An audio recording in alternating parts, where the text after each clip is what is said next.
So for this video, we're gonna go over a cover two read, also known as a palms coverage. We're gonna specifically talk about the defensive backs in a cover two read and their assignments. So we're gonna actually start with the offensive formation and a spread formation, a 2x2.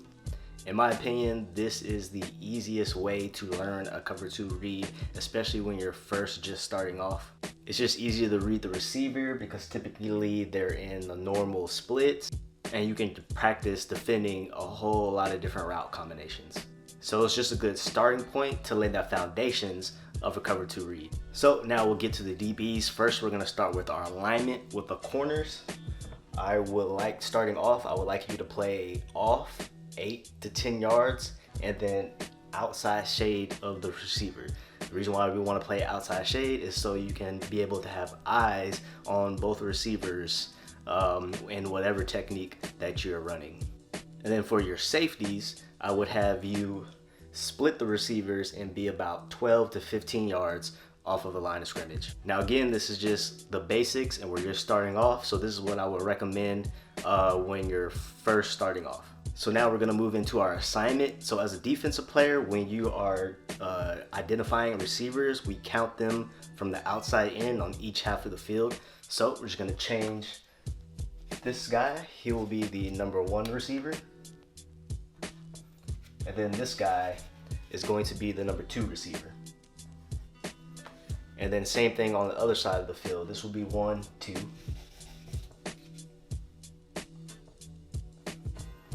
And for a lot of defenses, this running back or fullback in the backfield will be the number 3 receiver. Now, there are other schemes where they go 1, 2, whatever, all the way across the field from the strong side. So for example, some people, they go 1, 2, 3, and then this guy will be 4 and 5. But in my opinion, that's not the best way to go about it. So we're gonna do it for each half of the field. So in a cover 2 read, what we are reading is the number 2 receiver. So if this number 2 receiver runs any vertical route, the safety is going to stay with the number 2 receiver, and then the corner will stay with the number 1 receiver. Now the term vertical is different for each scheme. For some schemes, a vertical route may be 10 yards or more, and other schemes, a vertical route will just mean if this route goes beyond the linebacker or whatever defender this is right here for the particular scheme you're in. All right, so now if the number 2 receiver runs anything short and to the inside, this safety is gonna get his eyes on number 1, and the corner will also stay on number 1 as well. Now, if this number 2 receiver runs anything short to the outside, again, the safety, he's gonna get his eyes on number 1 and go with him.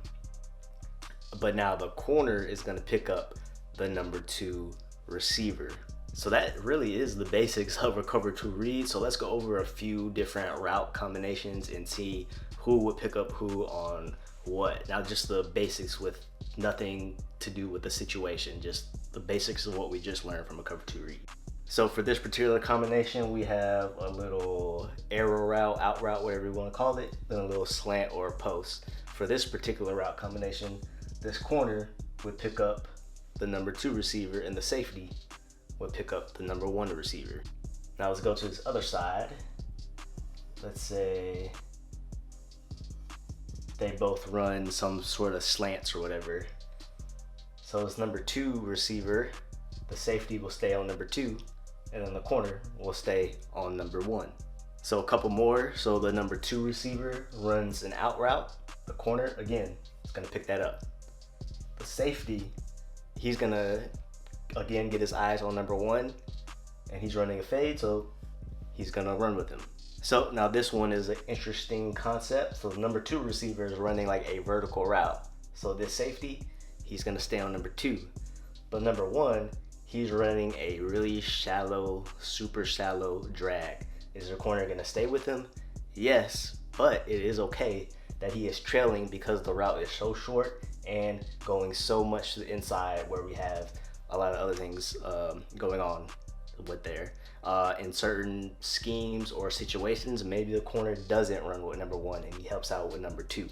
So we'll get more into advanced stuff later in this video, but just the basics, yes, the corner is gonna stay with number 1. So 2 more route combinations I want to go through. This number 1 receiver is running a post or a slant, whatever you want to call it. This number 2 receiver is running like a wheel route or an out and up, depending on what you want to call it. So this number 2 receiver, he goes short out. So this corner is gonna pick him up, but then he's gonna go upfield. The corner, he's gonna run with him.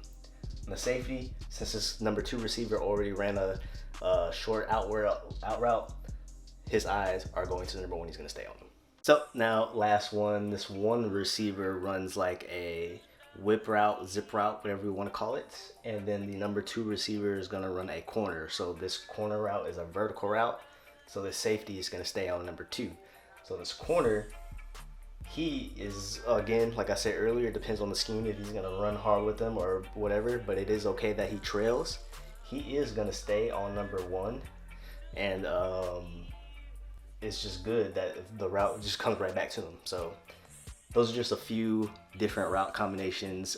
It's all the same scheme. I'm sure you guys understand it. So now we're going to get into some checks. So the next thing I want to talk about is specific reads for specific route combinations and things of those nature. So first we're going to talk about a screen play. So with a receiver screen, whether it's the outside receiver or the slot receiver, it doesn't matter. You're going to have the receiver running the screen to get the ball and then have the other receiver blocking. So in most schemes, again, it's different with the particular scheme you're running and probably different in the down the distance or whatever the situation it is. So typically when you're running a screen, the corner is going to step up hard on this. And then the safety is going to stay back and be a little slower on it, just in case it's a fake screen or something like that where they can be that last person in defense there. And then the second combination I want to talk about is the hitch corner concept. That's where the 2 receiver runs a corner and the 1 receiver runs a hitch. So the reason why this concept is important is the high-low read the corner is going to basically do. So obviously he's reading number 2 receiver, he's running a vertical route, and that number 1 receiver, he's going to stay on that number 1 receiver. But when he sees that number 2 receiver runs a corner and this guy runs a hitch, and it can be other different combinations as well, but you basically have a high-low, and 99% of the time, I would say, you're going to basically help out with the number 2 receiver, and the safety is going to be on top of the number 2, and the corner is going to be underneath, creating that high-low. The reason why is 1, quarterbacks are greedy. They want to throw it to the deeper person anyway. And then 2, even if it's a smart quarterback and they throw it to that number 1 receiver, you guys are both on top of that. So even if they throw it to that shorter route, they can catch the ball. And then as soon as they catch it, you guys are there to make the tackle. That is the reason why. Another reason is, again, down a distance. Now, if it's like 3rd and like 2, and we're running a cover 2 read and they run a hitch corner concept, jump that hitch every single time for the corner. And again, high-low concepts aren't just a hitch corner. Like, that's a basic thing that you typically learn first, but there's other route combinations that present itself to be a high-low concept, just like a hitch corner. So with these checks, obviously it's depending on the football IQ of your athletes. If you're like, say, coaching a junior varsity or something, and it's these guys' first time playing football, you can implement these slowly throughout the year, and like those eventually start to get it. If you're teaching like varsity it up, this is something that you can start talking about like day 1 or first week or something like that. But anyway, this first check, I would say we're going to talk about how this corner and safety can talk. And yes, it is a zone coverage, but before the play they can say, hey, it's man, let's stay man and not worry about the zone at all. So there's a couple of reasons why you can do that. One is the alignment of the offense. Let's say they're not in like their normal splits.